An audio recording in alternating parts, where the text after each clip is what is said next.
Welcome to the Orchards. Can a Christian marriage survive and thrive even with all the pressures of COVID? We want to report today on some of the pressures that families, marriages are facing. And then we have couples here who have actually been in that situation, and they're going to tell us how they have dealt with that. But first, let's look at the overall picture. We've got the home here, and we've got the family inside.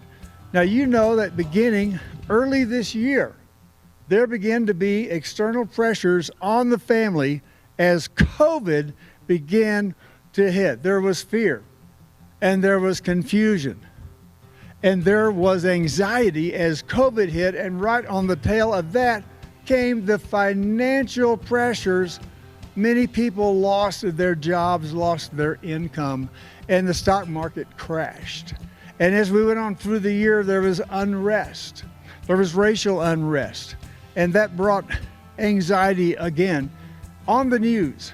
As we watched what's going on around our nation, it looked like things were crumbling. And then here in the valley, wildfires, smoke in the air, money draining out of the home. Our families have faced unprecedented pressures and stresses during this year, 2020. We want to hear from some of the families who are not only surviving but thriving in this COVID time. First of all, we have Daniel and Amy Self. Hi, I'm Daniel Self. This is my wife, Amy, and we've been married for 10 years next week, right? And so I'm going to let my wife go ahead and start us off here on some things we've learned through this COVID season. Well, we did a little talk about this a few months ago, but just to touch on a few more things. You know, we have experienced a lot of stress, not just COVID and fires and other things, but life continues, right, amongst all those things. What we've really realized is that we need to give each other a lot of grace. And that has really, really helped our marriage, is understanding the pressures that the other is under and giving grace. Part of that is seeing each other all the time, right? Sometimes that can be difficult, but we got a different perspective of what the other does all day long. And so Daniel was able to see what I do, teaching the kids, taking care of them, laundry and cleaning and cooking and all those things. And I was able to see his planning for sermons and the phone calls he makes in crisis. And we really just had a different appreciation for each other. And through that, we're also able to give each other more grace, kind of knowing what the other's dealing with all day. That was important for us. Another thing that has always been good for us is to recognize the primary emotion that we're feeling, because through this stress, we felt a lot of, with stress comes conflict, and with conflict can come quickly turn to anger. And one thing my wife has been so good at is continuing to ask and get to what's the primary emotion, because anger is often a secondary emotion, and below that is hurt. And so for Amy and I to be honest and say, it really hurt me when however that went, and not let anger be the primary tone of our house, because that's a secondary emotion. And with that, if it does go to anger, it's very important to not let the sun set on your anger. The Bible says in Ephesians that it gives the devil a foothold. It gives him a place in your mind, which means that if we continue to have anger, it gives the devil a foothold in our marriage, and that can keep growing if we don't resolve that. And so that was something that was very important for us, is to try to keep it out of anger, and then if it does go there, resolve it as quickly as we can. And finally, we did an hour marriage presentation on this, like you said, months ago. And so if you would like more of my wife's wisdom and how she's helped me be a better person, we have a whole video on that on YouTube and Facebook that you can go find on those things. But that's what we've really learned throughout this season. Anything else? No. All right.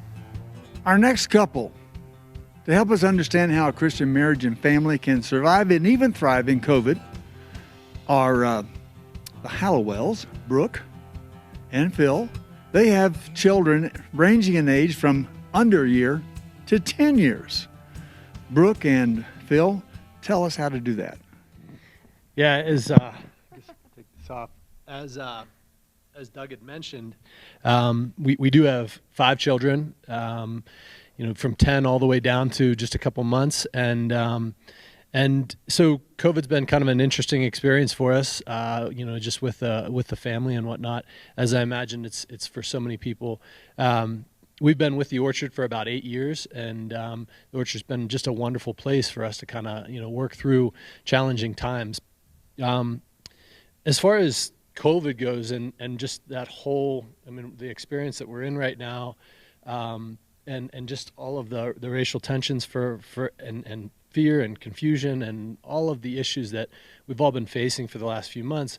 It was real for our family as well. And, just for me personally, I teach. And so having to kind of redesign my workspace, where I'm working from, that was a challenge. And now as we're moving into the school year, all of our children, our school age children are at home. And so, it adds an extra level of stress, and just trying to make sure our kids are working, and getting the education we want them to, and I'm able to work. And so I just think there was a lot of challenges, that I think a lot of people probably can relate to, and just uncertainty. We just didn't know, what can we do? What can't we do?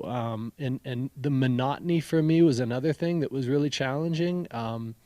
I wasn't able to go to work, had to work from home. And, so the monotony of day in, day out, was with family around became challenging and stressful. I'll let Brooke describe what her experience was like. Well, first of all, I just want to say we don't have it all figured out, and we're in this all together. For me, during COVID, being employed by the hospital and the medical implications of COVID really added an entire additional layer of work and responsibility that was additionally challenging. With the 5 children, we struggled with our baby developed multiple life-threatening food allergies at the same time. And so there are definitely days that I feel overwhelmed, and definitely days I felt unbalanced when I was having to be involved with multiple meetings on most of my days off.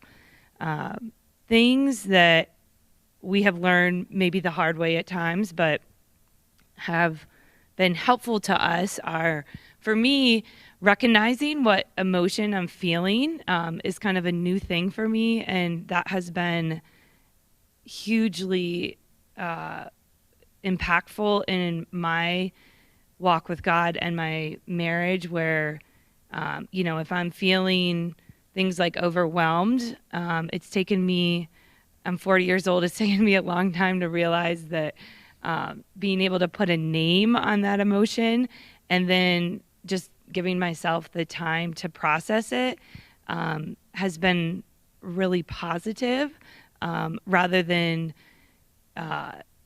being unaware and, possibly blaming somebody else or processing it in a really negative way. That's something that's really helped our relationship. One thing that we work really hard at is trying to give each other time to exercise, and just kind of simple application things. But the Bible app has a really, in my opinion, excellent short devotional that includes a reading piece as well as like a 2-minute video by an international faith leader, and has verses. And I found that to be, in a busy life with a little bit of time, that's something that usually I can sneak in, and just to remain connected spiritually, we've both found that to be really helpful.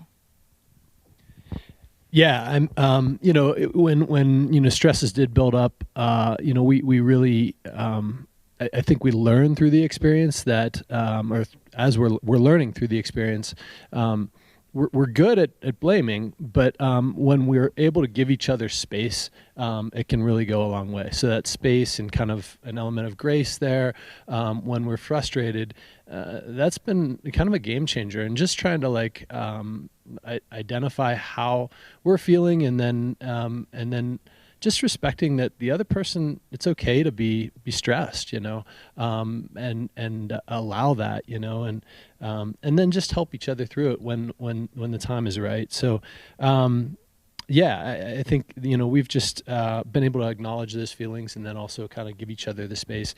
And Brooke mentioned, just to exercise or, whatever it might be for you, I mean, she's been great just knowing that I just need a little bit extra space sometimes. And whether that's exercise or just kind of being able to just relax, that's really been a healthy thing for our marriage. So, overall, I mean, I think the whole experience has brought our family closer together. I mean, there's no question. We're just, we have to go through ride the ups and downs of such uncertainty in the world right now. And, canceling a vacation or, finding out that, kids aren't going back to school or whatever it might be.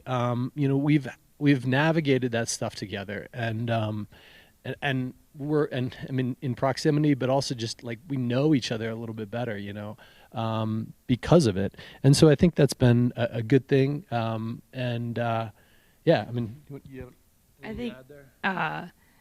I realize this is easier to do when you're feeling balanced and you're, connected with God and feeling like you're taking care of yourself. But certainly, and I don't want to sound trite, but certainly a sense of humor has helped. The other day, I looked around our house and we literally had 5 separate workstations of people either in school or working from home, which included my 2 kindergartners who do Zoom kindergarten from the kitchen table, which is at times hilarious with 2 of them.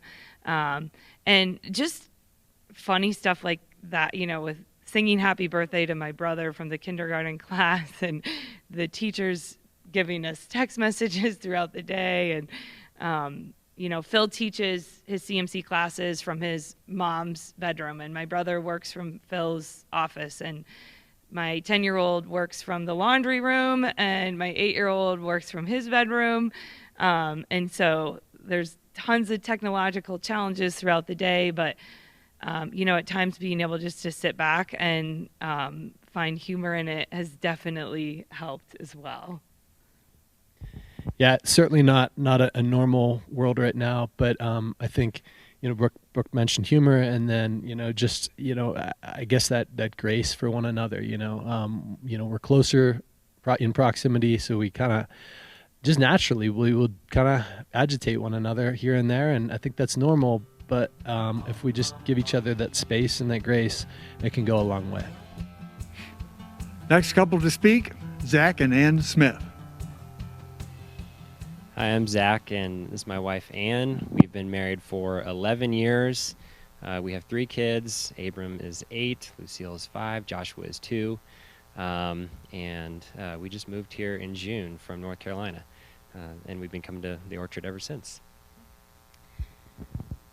So when the pandemic started, we were in the process of moving, packing up, trying to sell our house, trying to find a new house here. And we were totally consumed with a lot of fear, anxiety, uncertainty, and a lot of disunity. So Zach's going to go into a little bit how we dealt with that. So fear can be really consuming. Creates lots of stress, anxiety, and ultimately, takes our eyes off God and trusting Him. So it was really helpful for us several times just to remember that God is not surprised by COVID. He's still on His throne. He's still in control. He's seen the world through many calamities and pandemics in the past, and He'll see this through as well. And so just remembering that and keeping that perspective of God is above all of this. And then just remembering that our hope is not in this life, that our hope is in a life to come and in the salvation that we have in Christ. We get caught up in the moment, but this time will eventually pass, and we have a greater hope in Jesus. And then along with that Zach said, our hope is in Jesus. Our identity is also in Christ. And when we put our identity in Christ, it frees us up to love and also forgive others and our spouse abundantly with no end. In Matthew 18, Jesus is talking about the parable of the unmerciful servant. And it's a classic example about forgiveness. And in summary, God is calling us to forgive abundantly, and that there are great consequences for when we do not forgive. So learning how to have biblical forgiveness in our marriage has definitely been a process over 11 years, and that I'm still learning, but it did not come natural. And so a few things we just wanted to share that has helped us how to live this out is, number one, humbling our own hearts, softening our own hearts before looking at the other person and what they're doing wrong. We need to be transparent with the Lord, transparent with our spouse, and ask forgiveness from God and our spouse. However, when we are sinned against and there is an offense, knowing how to forgive that person. And we both kind of go off these three somewhat, you could say, guidelines of when we're sinned against is, one, we will not use the offense against the other person or bring it up again. Number two, we will not dwell on the offense. And number three, we will not gossip about the offense. That doesn't mean if we need to talk about it with someone, we need to go to someone who's safe, who can encourage us in the Lord, but that we're not gossiping about it. And this is a choice for us. We have to make the decision to forgive one another, but it's also a process. That sin might pop up a week later and start bothering us. We have to make this decision all over again. So I just wanted to share last Jeremiah 31:34. The Lord declares, I will forgive their iniquity and I will remember their sin no more. So God knows our sin, but he doesn't treat us like we deserve. Yeah, and one last thing, it's really helpful to pray together as a couple. It's really hard to stay angry at each other when you're praying together, particularly before you go to bed every night. As Daniel said, don't let your anger settle before going to bed and giving the devil a foothold. And so just pray together. Super, super helpful. Our next couple actually got married during this COVID crisis, John and Kate. Hey y'all, I'm Kate. This is my husband, John. We have been married for 5 months, which, in case a worldwide pandemic wasn't crazy enough, we decided to keep our original wedding date. There were 11 people, just our parents and our siblings, and it was a gorgeous ceremony down in Georgia. It was really, really special for us to remember what the day was about and experience that time, with our family. So yeah, we've been married for 5 months. We've been in the Valley for 3 years, at the Orchard that entire time. It's been a great place of growth and learning for both of us. Our marriage definitely, I'm not going to say we're experts because we've been married for less than half a year, but, it's been interesting with COVID. We both experienced pay cuts when this entire thing started. It was something that we weren't prepared for. We're already kind of young and broke, so pay cuts were something interesting we had to learn how to deal with. But, there was also a lot going on, whether it be separated from our family back in Georgia and Indiana, or just, being out here with the heartbreak going on in the world from wildfires and social justice and all that. So there was a lot. There was a lot to take in our first 5 months. And I think the pandemic and getting married and having our first months of marriage in the pandemic, in a lot of ways, it's been a blessing. We both were working at home at the beginning and were able to spend way more time with each other than I think most couples do. We would sit across the kitchen table from each other and work all day, every day. And because of that, I think we very quickly were able to find out, what we need from each other, and more importantly, what we need to give to each other. For me personally, I think the pandemic and being married right in the middle has highlighted how much I cannot do on my own, both how much I need my wife and how much we both need Jesus. And being able, between the pandemic, between all the social unrest, really both of us have been able to look and see how much the world needs what we can offer them, and that being Jesus. And so being able to talk about that together, how to make the world a better place, how to tell the world about Jesus, how to talk to our family and friends, and how our story of unity and keeping the main thing through all these times can be a blessing for them. And that's, we're 5 months in, and that's, I guess, what we've learned at this point. And just like loving God and loving people through our marriage and through being here a part of the Orchard. Anything else? I think that's it. Roz and Jay Fowler. So yes, Roz and Jay Fowler. We have been married for 43 years, and we have 2 grown daughters who are both married and 3 precious grandchildren, ages 3, 4, and 5. And we have been attending the Orchard since the beginning. When we moved back to Glenwood in 1989, we started attending church at Redstone, and then we were one of the founding families of Church at Carbondale, and of course have been at the Orchard ever since. And we are just so grateful for the legacy of faith that the Orchard has given us. To now see our grandkids being raised in the church is such a blessing.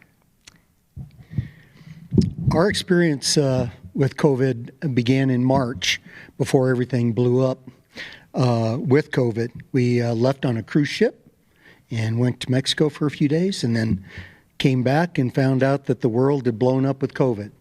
Well, there happened to be a person on ship and that got really sick. When we docked, they quarantined us until they figured out whether this person had COVID or not. So we were only there, thank goodness, for overnight.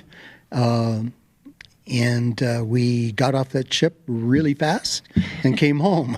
And it was much better to be quarantining at home than on a 10-by-10 cabin on a cruise ship.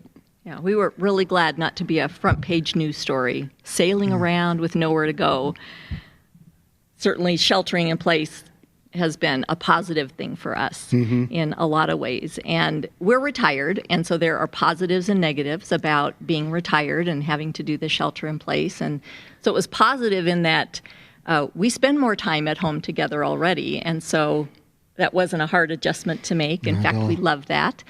And we didn't have little kids under our feet. We didn't have to help kids do their online schooling, so that was easy. We didn't have to worry as much about the financial piece of it.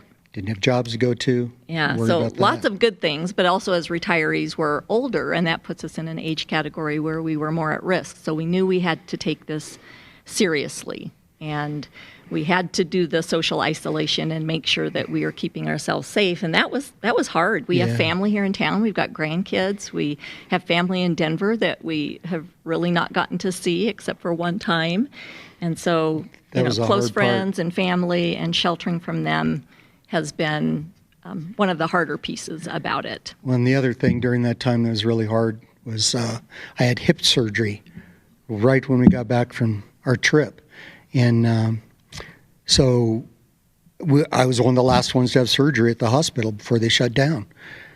But on the other side of it, yes, I did get my surgery in, but on the other side, like I said, I didn't get any online or hands-on therapy or doctor's appointments. Everything was done online through FaceTime or through any of the applications that we can use. I got things by email. So it wasn't optimal for healing at that time, I don't think. That was a little rough. Yeah, that was hard. But our faith is the thing that really carried us through and is what we frame everything with. Having been married 43 years, we've built some good habits in our marriage. And, going through a pandemic or any kind of crisis, that's not when you want to try to get things together in your marriage. You have to have some things as foundations in your marriage that are going to carry you through. And so there were lots of things that we had in place spiritually. We try to serve each other every day and try to really meet each other's needs.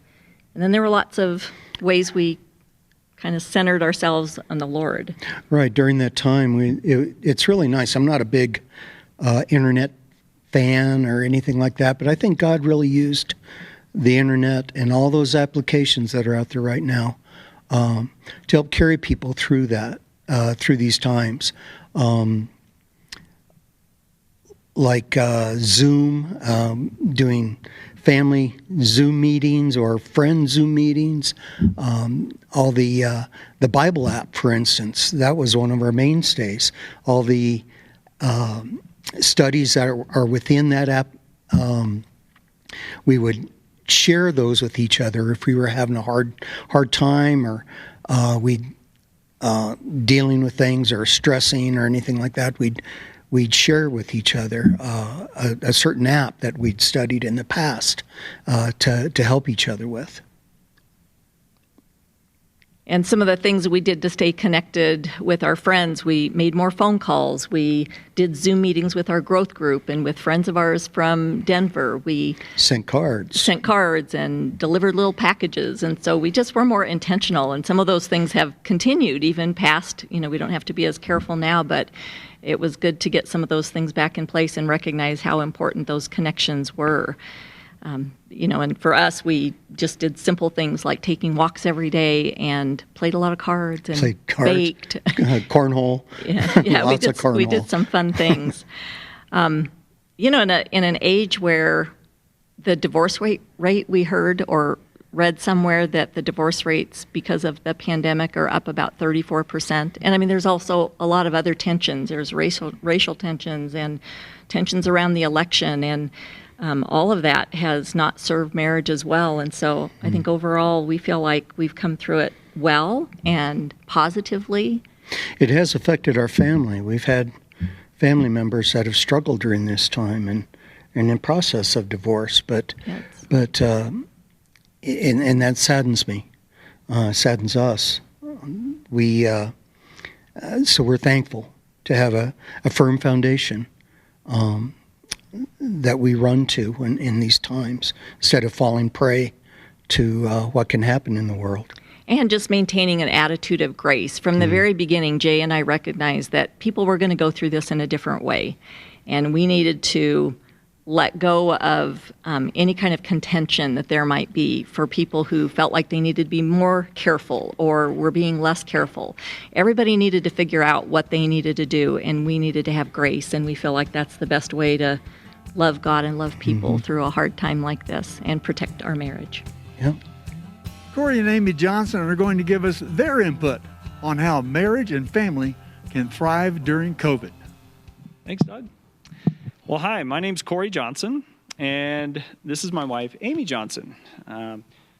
We've been members at the Orchard for 14 years now. We've been married for 84 years. Actually, more like 23. Yeah, it's 23. Like longer though. Huh? It's been awesome. It's been awesome. But we have 3 kids.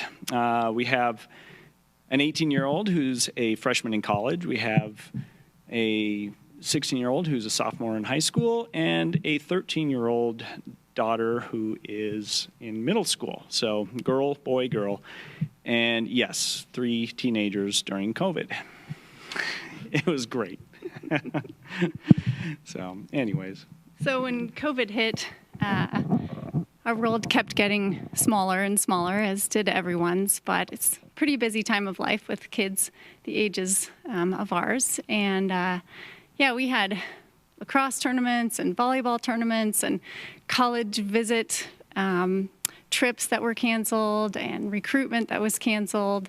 The whole world kind of crashed down, and one thing that helped us through was just kind of finding the silver lining, using the verse from James 1:2, to count it all joy whenever you face trials of many kinds.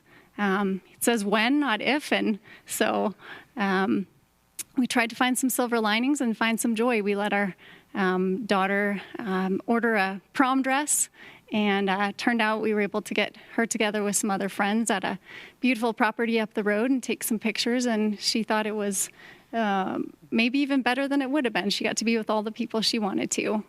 Graduation was another big one. That was such a big disappointment and just kind of heartbreaking for her to miss that, and she really took hold of it and became a volunteer to help set up the whole graduation ceremony, along with some other community members and classmates, and it turned out really amazing. Really neat to have something different, and and yeah, to just be so well supported by the community. Yeah, the parade afterwards was amazing. The kids sat on the roof of the car with their legs down through the sunroof, and it was really heartwarming to see the community come out with balloons and signs and cheering and cowbells, and it really was something that I think they'll carry on as a tradition in the future. Yeah, meanwhile, we were trying to kind of figure out the dental practice. So during the shutdown, we were busy. He's a dentist. I am a dentist. And meanwhile, we were busy producing absolutely nothing. It was crazy trying to figure out how to keep our dental practice vital and care for our employees in light of the fact that we had nothing going on. Every day we were waking up to research the latest options on how to do this, and over and over we kept finding out that was the wrong path. Now we've got to find another path. There were so many different government programs, which is good that we had help, but that was a bit trying. The personal challenge then really was not knowing initially how dangerous COVID-19 was, and considering opening our practice where we're working literally right in people's faces, and and then doing everything possible to minimize this risk to our patients, to our team, and to ourselves. It was a huge amount of overcoming the fear of the unknown. Another aspect to this was not having the protective equipment that really was mandated that we needed in order to be able to open and to practice safely. And kind of the fascinating thing was just to see how the Lord provides. He truly, it reminded us of the manna in the desert. Not too much, just what we needed.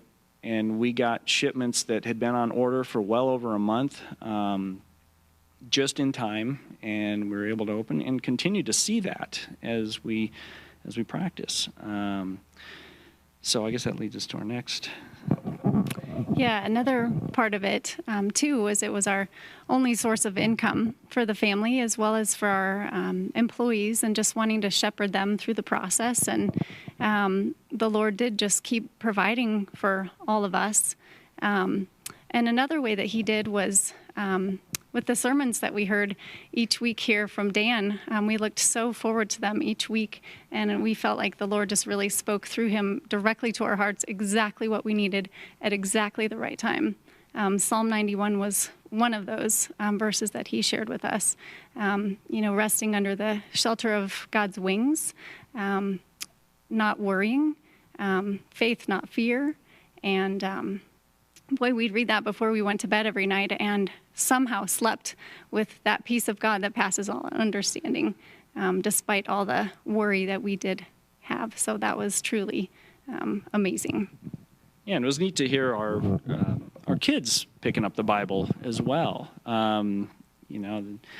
They, as always, want to act like everything's fine, but you would see the Bible open and see them in bed reading, and it was really neat to see who they turn to, when the fear rears its ugly head. So I guess family-wise, we'd kind of established this body, mind, soul protocol in our house, if you want to call it that. That each day we wanted to observe something like. So you can kind of tell about that a little bit. Sure, yeah, just to have some sort of schedule for each day. When we were kind of watching movies every night and sleeping in every day, and I think there were a lot of pajamas that were on all day. So it sort of helped us establish a little bit of a routine. Something for the mind every day. We had to learn something every day, so we did a lot of webinars and a lot of research. Learned a lot every day, and then found out we had to figure something else out the next day. But the kids watched brain games, Brain and games. they read books and did something along those lines every day. Body, we got some kind of exercise every day. Yeah, physical activity. Anything from biking, hiking, volleyball in the yard, throwing a lacrosse ball around. We built a bike park, and we've got about 3 acres, and so that made a lot of progress, which was pretty fun. And then Soul. And Yeah, we watched our sermons every week. We wish there were even more. We did Bible studies and read the Bible, had lots of family prayer time. So I guess kind of bottom line, what really helped us get through COVID were a number of things, but just really leaning into the Lord, giving him the control, which he really had all along, and letting him do his work, finding joy wherever there was joy to find, and having gratitude. Thanks for our health and our family and the outdoors that we could be in. yeah, and some things along, depending on our family, really, as well. We made sure we ate dinner every night. Together. And gathered, yeah. We ate dinner together every night. We got all of our, the work done for the day, and made sure that we regrouped at dinner, and then that's when we went into our evening, just whatever it would be, whether it was, the movies or games, all those things we kind of talked about. It was really special to have so much time with our kids, especially at this point in their life. Senior in high school, which spring semester, all 3 kids would have been very busy with sports and activities, all good, but this sure brought us all right together, and we were really the only source of entertainment for each other. And for better or worse, we thought it was great. Ask our kids, but it was really neat to have that much time with them and to really get to know them on a whole different level than would have been happening had we been in our kind of normal busy schedules. So not all bad. I think, and finally too was shifting gears back to our practice, was holding on to that wheel so tightly.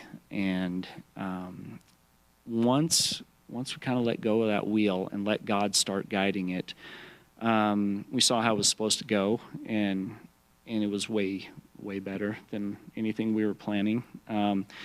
But it was kind of that acceptance that our practice may not look anything like it had before, and accepting that reality was actually kind of cool, and then actually started to get excited to how the practice might look in the future. So kind of as we work through this, it's injected a new level of excitement, both into family and work. And so God is good. It's really cool to see how he works through that.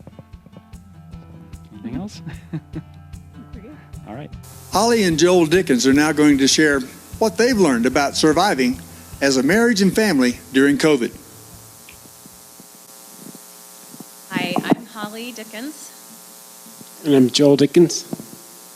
So we have 3 children, Colt, Abigail, and Anna Lee, and they are 19, 13, and 11. We've been married 25 years in August, and we've been at the Orchard for about 4 years now.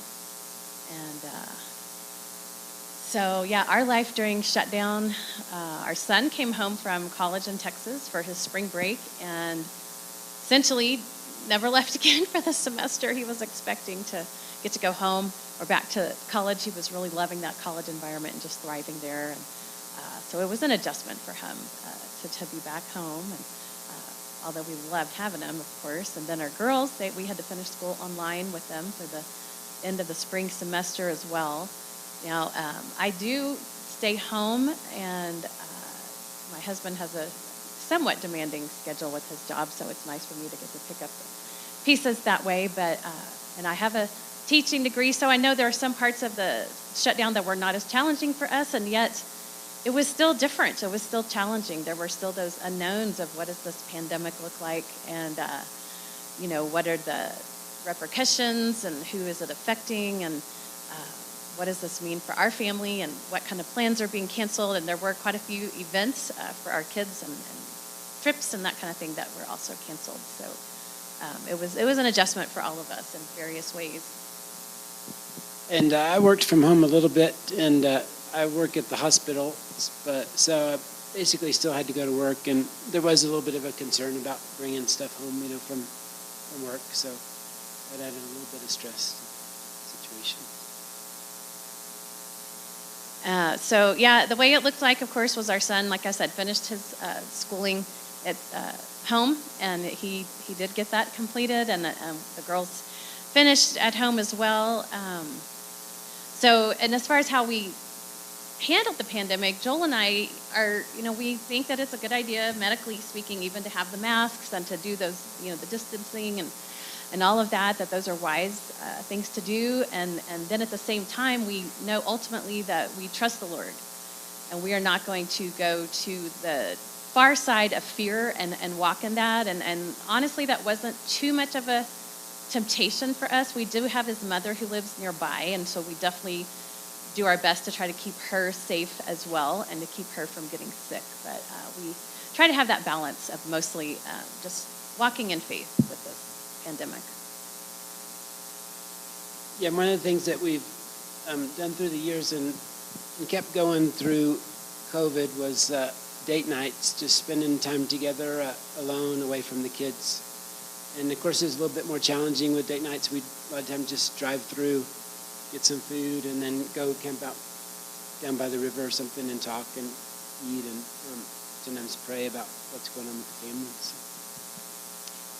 Yeah, if that's not a part of your marriage routine, even before children or even without any children in your home, it's so important to connect that way and to show each other that you are a priority, and then to be able to show your children, my spouse is a priority to me, and then it makes them feel safer and more secure. And you don't realize until you get away together, even for an hour or two, you don't even have to spend any money. You could bring sandwiches from home. You could just go for a hike. There's so many things you can do. You just can breathe a little easier. And of course, as children get even into toddler age, there are certainly a lot of things that are easier discussed without them around, or that they don't need to overhear discussions about. So it's so important for so many reasons to try to get that in whatever way it looks like during whatever season of life you're in. Yeah, we found that date nights help us get reacquainted. They also help us put the focus back on our marriage and help us remember the good times before there was COVID. So, and also it's just a way to communicate to your kids that your marriage is important, that they're important, but it's also important for us to spend time just together and to visit and pray and talk.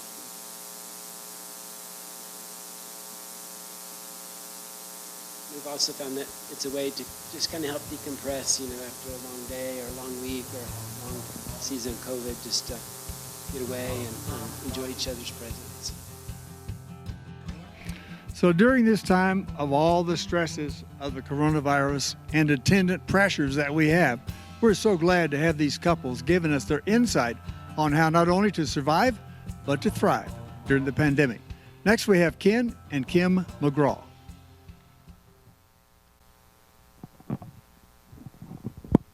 Hello, I'm Ken McGraw.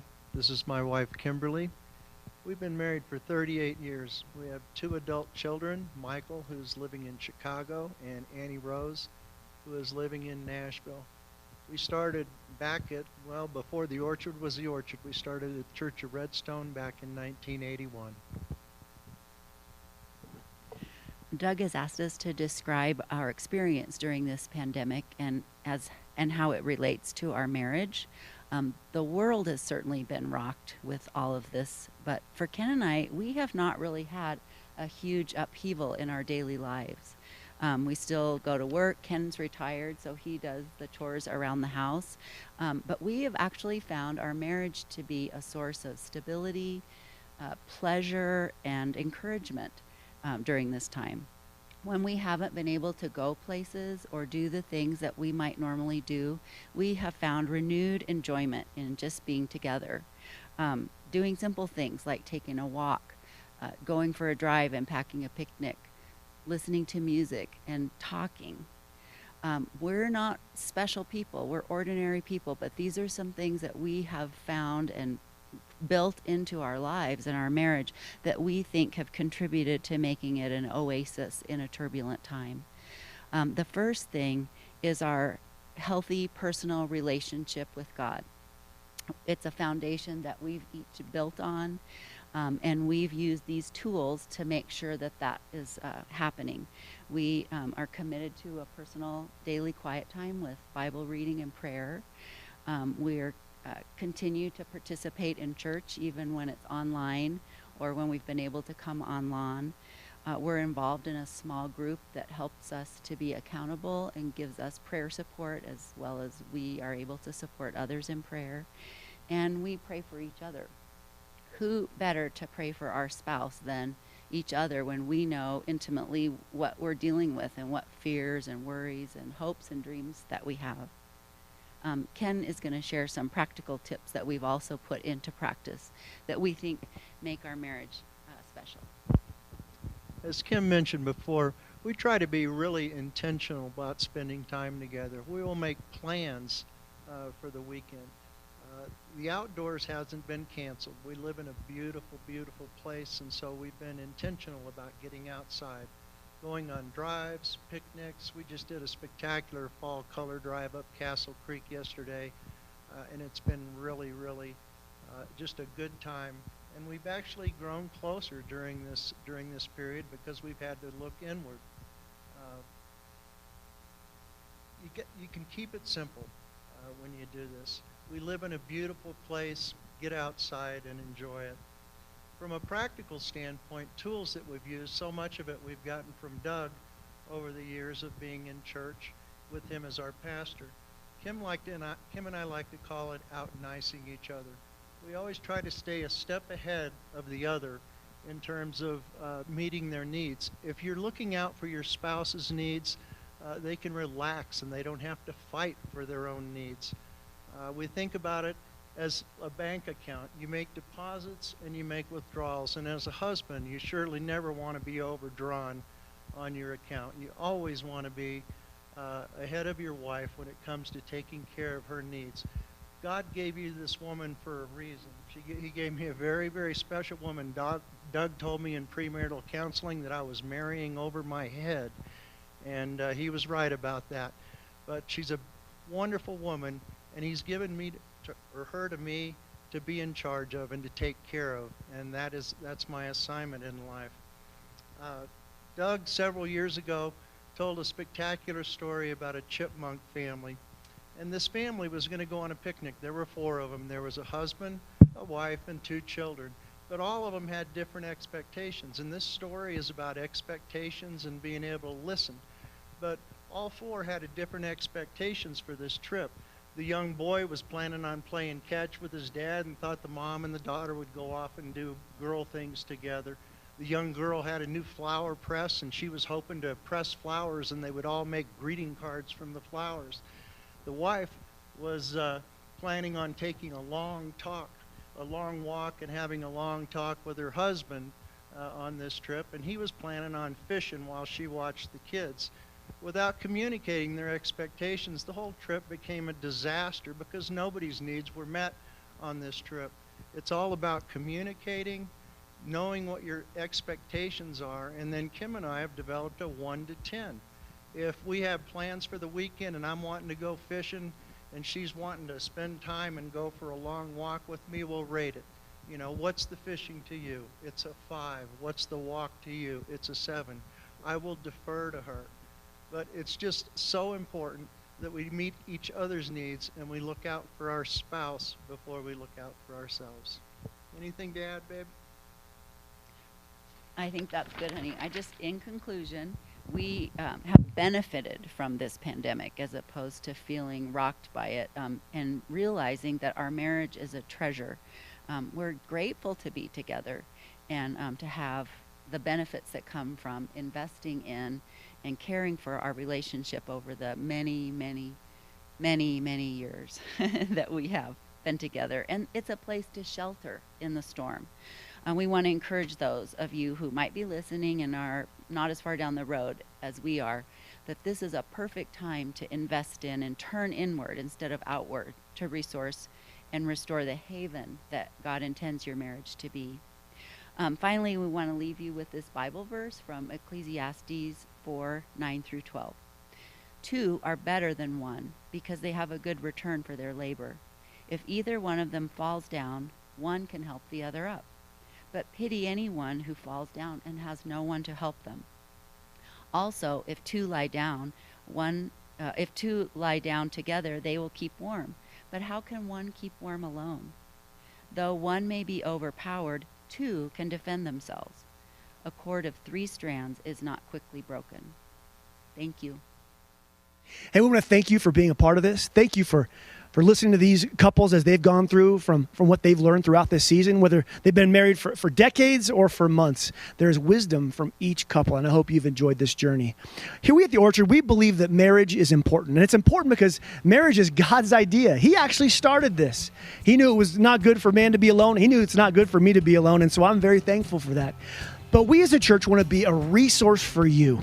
And whatever you would need in your marriage, we're here for you. We know that we covered some things here today, but we didn't cover everything. And many of you might be going through problems that are different. And so what we want to do is invite you into a conversation with us. If you're here and you have some marriage or relationship problems, please contact us, counseling@theorchardlife.com. It's free. We'd love to talk to you more about your marriage and getting you the marriage that God designed you to have. So we love you. We pray for you. And as we always say here at The Orchard, love God, love people, and thank God for marriage.